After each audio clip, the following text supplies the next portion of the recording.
là je vais commencer à te montrer comment allumer la machine. Tu as deux sets de clés pour cette machine-là. Tu as une petite clé comme ça, c'est une grosse carrée. Là, tu prends la grosse carrée, tu la rentres dans le top ici. Puis là, ici, c'est là que tu vas voir ton pouvoir. Fait que tu es déjà allumé, mais comme toi, tu aurais juste besoin de mettre ça sur I. Puis la machine va être allumée. Après ça, tu as ton papier qui est juste set.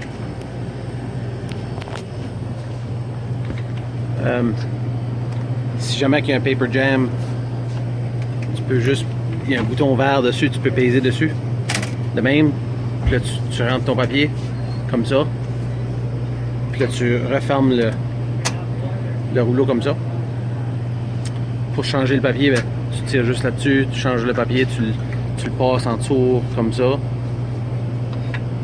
Puis après que tu l'as passé, après tu le vois dépasser un petit peu, tu refermes le latch comme ça.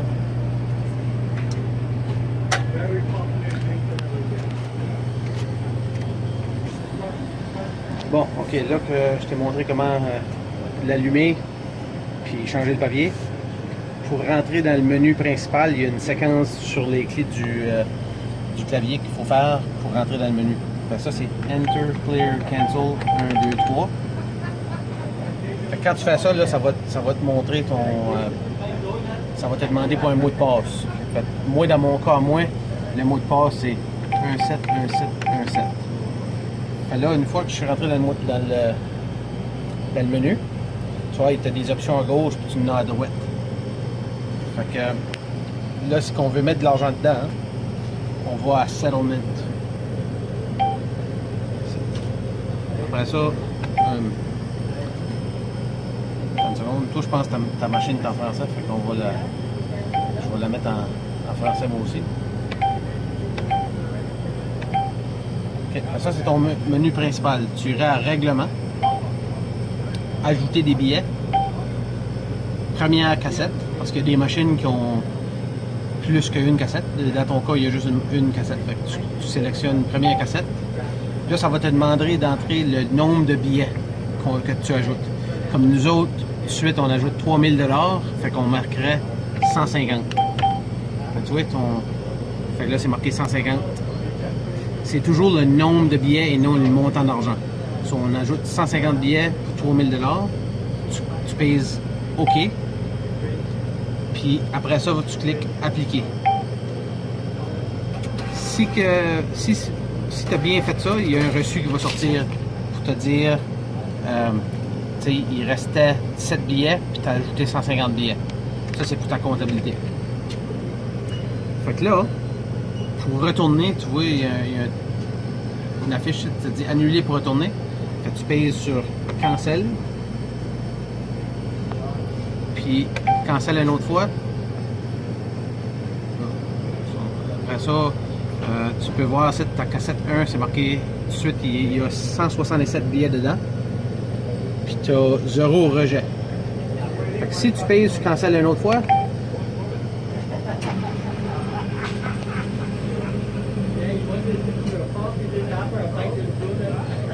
ça te ramène à ton menu qui est pour les clients. Ça veut dire que tout est correct. Là, il faut physiquement ajouter l'argent au guichet. OK. Fait que là, on a dit à l'ordinateur combien de billets qu'on ajoutait. Là, il faut physiquement ajouter l'argent à la cassette. Fait que tu prends ta grosse clé, tu ouvres la porte. Fait que là, moi, dans mon cas, le code, c'est 1, 2, 3, 4, 5, 6. J'ouvre la porte. Fait que faut que tu donnes un petit coup pour tirer la cassette. Ça, c'est vraiment fragile. Fait que faut pas que tu t'en frappes ou tu l'accotes après, tu l'accroches après le mur ou whatever, là, parce que c'est pas mal fragile. Il y a des morceaux là-dedans que faut que ça reste calibré, fait qu'il faut pas la frapper ou l'échapper. Là, ça, c'est nos 150 billets. Là, on prend la petite clé pour la cassette. Fait que là, il y a un morceau de plastique de même. tu le... Là, c'est comme un clic. Là, tu le mets comme ça. C'est important de ne pas mettre des élastiques là-dedans. Si tu n'échappes dans la cassette et il passe dans le guichet, ben là, ça peut détraquer les belts. Donc là, on a nos 150 billets. Tu fais sûr que c'est sont tous pas mal bien stackés comme ça. Fait que là, tu vois, comme ça, là tu décliques, tu fais sûr que c'est comme ça. Aussi longtemps que c'est pas comme ça ou tout mêlé, il faut quand même ça s'essaye assez bien placé là, comme ça. Comme ça. Puis, je sais pas si tu as remarqué, mais sur les billets à cette heure, il y a une bande. C'est important qu'il y ait de la moitié sur un bord et de la moitié sur l'autre. Comme ça, tes springs ne viennent pas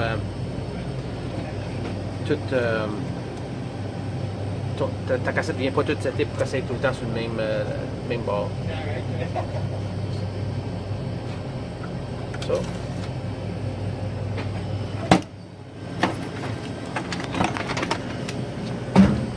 Là, tu mets de nouveau la cassette là-dedans. Il faut que tu la pousses jusqu'au fond. Tu vois, si tu la laisses juste sur le bord de même, ta machine ne marchera pas. Il faut que tu fasses sûr que c'est jusqu'au fond. Une autre affaire, c'est si jamais tu as des rejets, les rejets vont apparaître dans cette trappe ici. Puis un rejet pourrait être causé par un billet qui a du tape, un agrafe, ou simplement il y a un problème, il y a une déchirure dessus. Ou... Peu importe, là, si tu as des rejects, tu vas les avoir ici.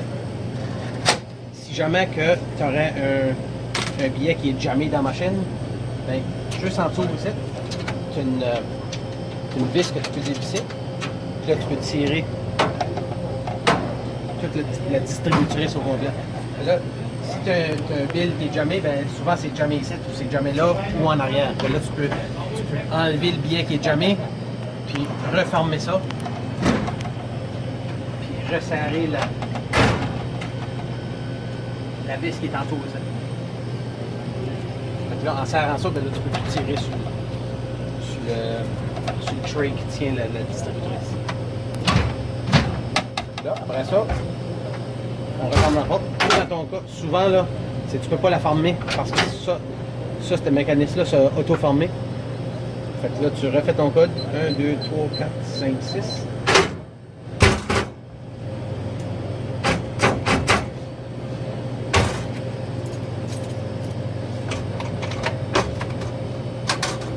Puis that's it.